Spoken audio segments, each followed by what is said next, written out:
Praise the Lord.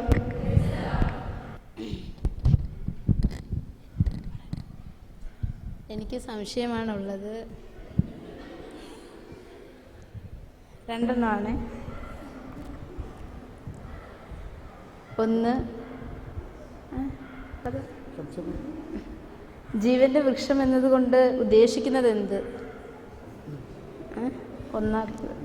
രണ്ട്, നഗരവും ശുദ്ധീകരണ സ്ഥലവും കൊണ്ട് നരകവും ശുദ്ധീകരണ സ്ഥലവും ഉണ്ടോ എന്ന്. അതിനെക്കുറിച്ച് ക്ലാസ് ഉണ്ട്, അപ്പോൾ മനസ്സിലാവും കേട്ടോ.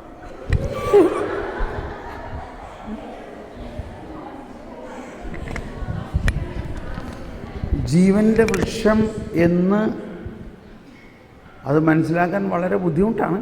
കുറേ ജ്ഞാനത്തിന് വേണ്ടി പ്രാർത്ഥിക്കുമ്പോഴേ മനസ്സിലാവുള്ളൂ. എന്നിരുന്നാലും പുതിയ നിയമത്തിലൂടെ വേണം നമ്മളതിനെ മനസ്സിലാക്കാൻ. അതാണ് വെളിപാടിൻ്റെ പുസ്തകത്തിൽ ഇതിനെക്കുറിച്ച് പറയുന്നുണ്ട്, ജീവൻ്റെ വൃക്ഷം. വാസ്തവത്തിൽ ഇവിടെ നിന്നോ തോമസ് പോൾ ബ്രദറിൻ്റെ അടുത്ത് നിൽക്കാൻ കിട്ടുന്ന ഒരു ഭാഗ്യമാണ്. ഇതേമാതിരി നിന്ന് പ്രസംഗിക്കോ? ഇതേമാതിരി നിന്ന് പ്രസംഗിക്കോ? അപ്പോൾ ജീവൻ്റെ വൃക്ഷം എന്ന് പറഞ്ഞത് യേശു ക്രിസ്തുവിലൂടെ വരാനിരിക്കുന്ന പരിശുദ്ധാത്മാവും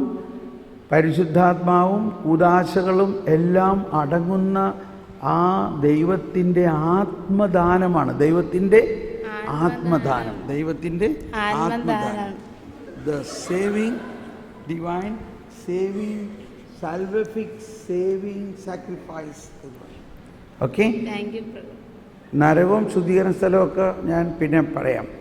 താങ്ക് യു. ഇനി ആരെങ്കിലും